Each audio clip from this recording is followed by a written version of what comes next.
बेंगटी गांव किस लोक देवता से संबंधित है?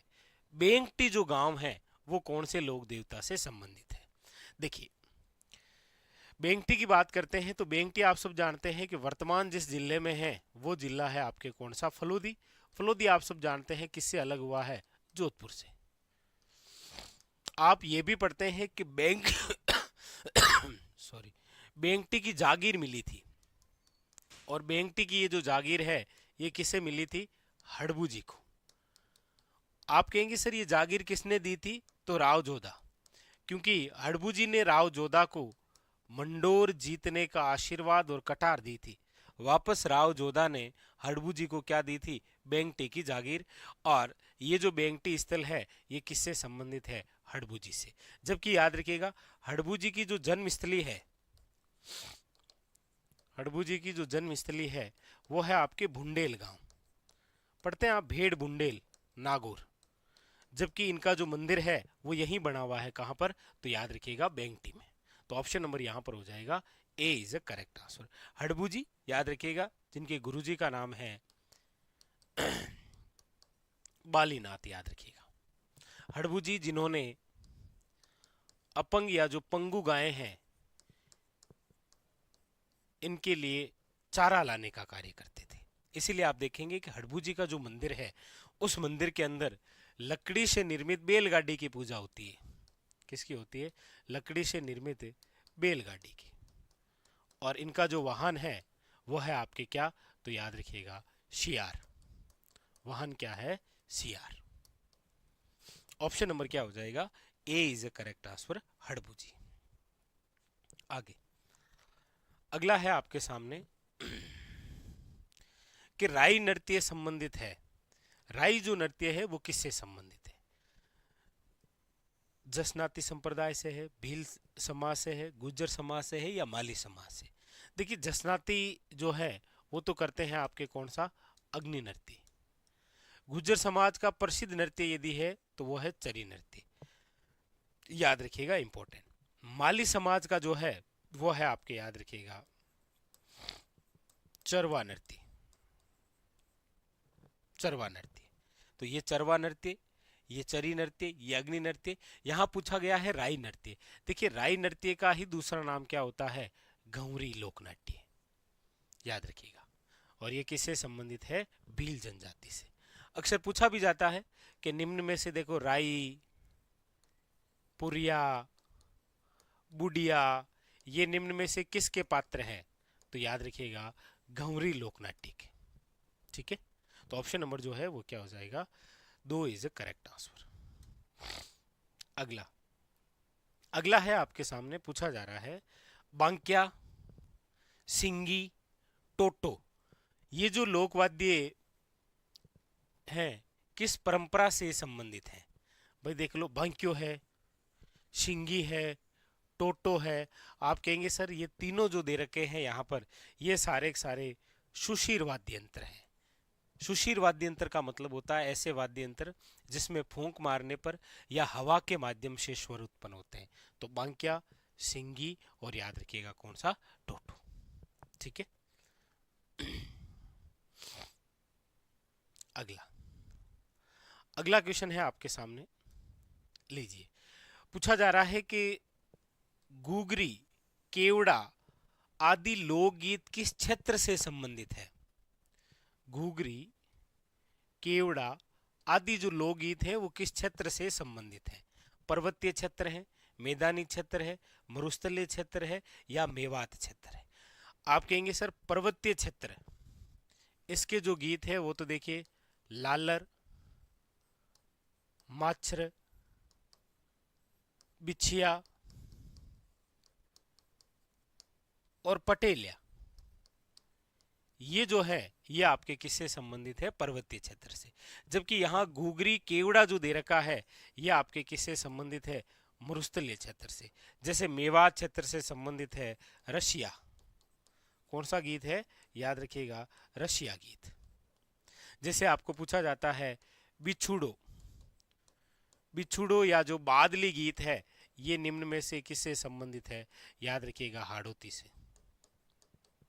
बिछुड़ो गीत आप सभी जानते हैं कि ऐसी महिला जिसको बिच्छू ने डंक लिया है और वो मरने वाली है, तो मरने से पहले अपने पति को दूसरे विवाह करने को कहती है। एक गीत है, कौन सा? बिछुड़ो। बादली गीत वर्षा ऋतु के तहत है, हाड़ौती क्षेत्र का। ठीक है, अगला अगला है आपके सामने, पूछा जा रहा है कि 7 सहेलियों का मंदिर कहाँ स्थित है। 7 सहेलियों का जो मंदिर है वो कहाँ पर स्थित है? 7 सहेलियों का मंदिर। आप कहेंगे सर 7 सहेलियों का मंदिर है झालरा पाटन। झालरा पाटन जो कि आपके कहाँ पर है? तो आप कहेंगे सर झालावाड़। भाई झालरा पाटन कहाँ पर है? तो झालावाड़। झालरा पाटन जिसे घंटियों का शहर कहते हैं। क्या कहते हैं? घंटियों का शहर। अच्छा, यहां पर तो पूछा गया था 7 सहेलियों का मंदिर। एक क्वेश्चन ऐसा और भी है, पूछा जाता है राजस्थान में सहेलियों की बाड़ी कहाँ है। बहुत प्रसिद्ध क्वेश्चन ये भी रहा है।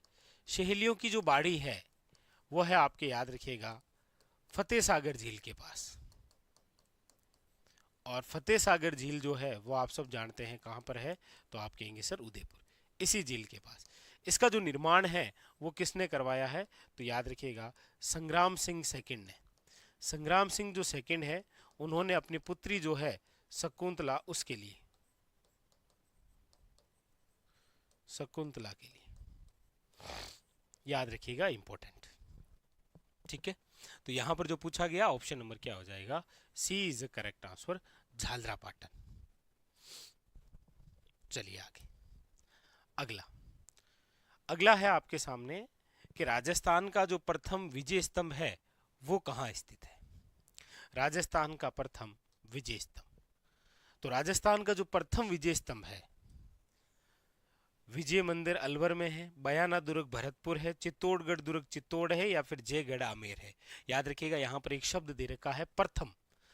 और आप सब जानते हैं कि राजस्थान का जो प्रथम विजय स्तंभ है वो है भीमलाट। भीमलाट का जो निर्माण है वो करवाया है विष्णुवर्धन वरिक ने। और हमारे राजस्थान में ये वरिक वंश जहां हुआ है वो स्थान है बयाना। तो राजस्थान का जो प्रथम विजय स्तंभ है भीमलाट, वो कहां पर बना हुआ है? बयाना दुर्ग भरतपुर, याद रखिएगा। और ये जो भीमलाट विष्णुवर्धन वरिक हैं, ये समुद्रगुप्त के सामंत थे। समुद्रगुप्त, ये तो फर्स्ट है। आपको पूछा जा सकता है कि राजस्थान का सेकंड विजय स्तंभ, तो याद रखिएगा वो है मंडोर। वो कहां पर है? मंडोर, जोधपुर के अंदर। लेकिन जब आपको पूछा जाए कि राजस्थान का प्रसिद्ध विजय स्तंभ निम्न में से कौन से किले में है, तो चित्तौड़ के अंदर है वो, याद रखना। वो पूछने का तरीका किस हिसाब से है, क्या है, वो आप थोड़ा सा देखें। ठीक है, तो राजस्थान का प्रथम विजय स्तंभ काफी बार पूछा गया क्वेश्चन है आपके सामने, काफी सारे एग्जामों में भी आया है। अगला अगला है दुत्तई, गद्दर, कानो, मिर्जाई। दुत्तई, गद्दर, कानो और मिर्जाई किससे संबंधित है? क्या ये तलवार से संबंधित है? याद रखिएगा तलवारों के लिए प्रसिद्ध जिला जो राजस्थान के अंदर है वो है आपके, याद रखिएगा, शिरोई। पूछा जाता है तलवारों के लिए प्रसिद्ध जिला है शिरोई। दूसरा ऑप्शन है पगड़ी। आप कहेंगे सर ये जो शब्दावली दे रखी है ये पगड़ी से संबंधित भी नहीं है।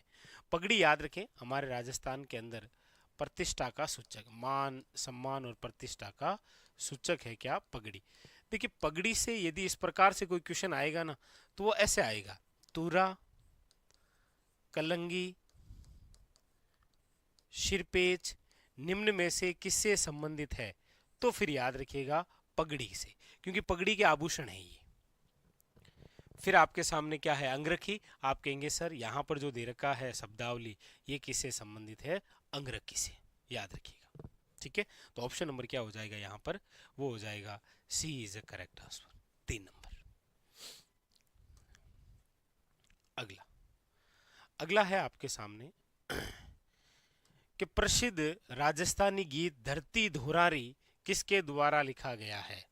धरती धुरारी किनके द्वारा लिखा गया है? धरती धुरारी उन्हीं के द्वारा है जिनकी रचना है पाथल व पिथल, जिनकी रचना है मिंजर, जिनकी रचना है लीलटास। आप कहेंगे सर ये सारी की सारी रचना है कन्हैयालाल सेठिया जी।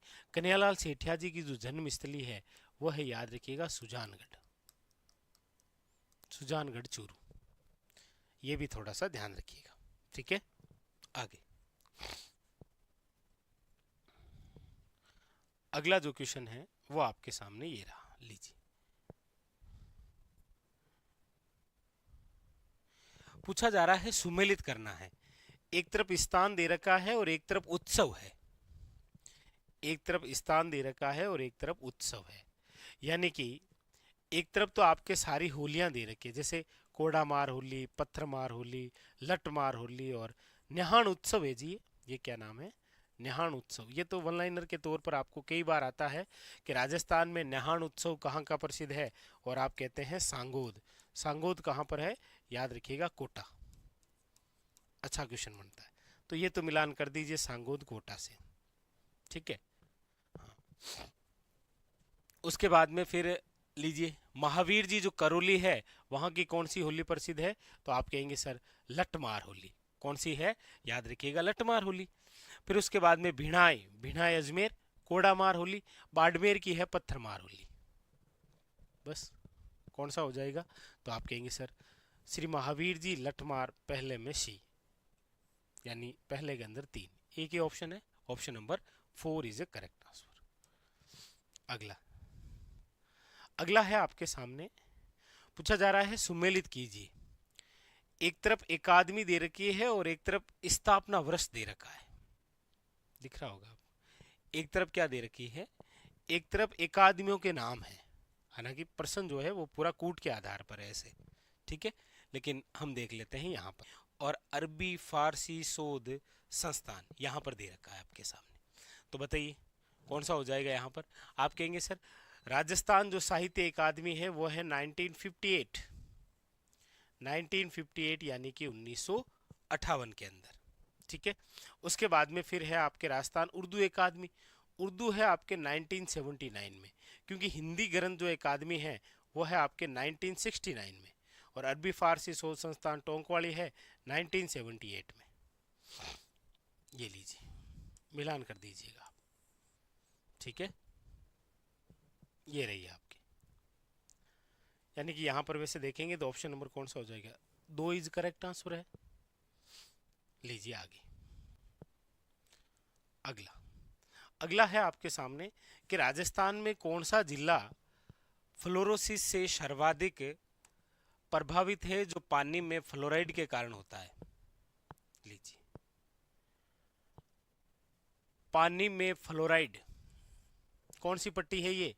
आप कहेंगे सर इसे आप कहते हैं कुब्बड़ पट्टी। नाम तो सुन रखा आपने, कुब्बड़ पट्टी, या फिर इसे आप कहते हैं बांका पट्टी। कुब्बड़ पट्टी या बांका पट्टी, जिसके अंदर फ्लोराइड का जमाव।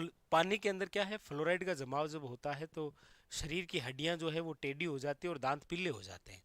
और ये जो कुब्बड़ पट्टी है ये याद रखिएगा जाइल से पुष्कर तक। जाइल नागौर में आता है और पुष्कर जो है वो अजमेर में है, याद रखिएगा। तो यहां पर जो ऑप्शन नंबर है वो कौन सा है? ए इज करेक्ट आंसर, नागौर। अगला है आपके सामने, सालर के वन वितरित हैं, यानी सालर के जो वन है वो कहां पर? सालर या फिर इसे बोलते हैं आप साल वन, याद रखिएगा। पूछा जाता है राजस्थान में सर्वश्रेष्ठ गोंद उत्पादन कहां से होता है? याद रखिएगा यहीं से, सर्वश्रेष्ठ गोंद उत्पादन। लेकिन गोंद उत्पादन के लिए जो स्थान प्रसिद्ध है वो तो चौहटन बाड़मेर है। सर्वश्रेष्ठ गोंद यहीं से उत्पादन, और ये कहां पर है? तो याद रखिएगा अलवर में है, उदयपुर में है, शिरोई में है, अजमेर के अंदर है, राजसमंद में है। यह इन जिलों के अंदर आपके सामने सालर वन। अगला अगला है राजस्थान राज्य जैव विविधता बोर्ड। ये तो काफी बार एग्जाम के अंदर आया है, बहुत बार, कि राजस्थान राज्य जैव विविधता बोर्ड की स्थापना कब हुई है? याद रखिएगा 2010। कब हुई है? 2010 के अंदर। ऑप्शन नंबर है 3। यहां कह रहा है कि राजस्थान में मरुस्थलीकरण का कौन सा कारण नहीं है, यानी ऐसा कौन सा कारण है जो मरुस्थलीकरण का कारण नहीं है। वर्षा की कम मात्रा विशेषकर पश्चिमी राजस्थान में, बालू का स्तूपों का स्थिरीकरण, अतिचारण, भूमि उपयोग में यानी भूमि उपयोग पैटर्न में परिवर्तन। ध्यान दीजिए, ये पूछ रहा है मरुस्थलीकरण। मरुस्थलीकरण का मतलब हो गया मृदा अपरदन, और हमारे राजस्थान में मरुस्थलीकरण हो रहा है, आप सब जानते हैं।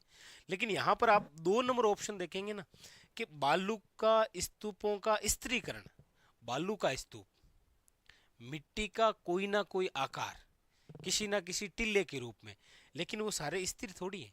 अब जैसे बालू का स्तूप में आप बरखान पढ़ेंगे तो सर्वाधिक गतिशील बालू का स्तूप है ये। तो यहां पर पूछा गया कौन सा नहीं है, तो ऑप्शन नंबर 2 ये नहीं है।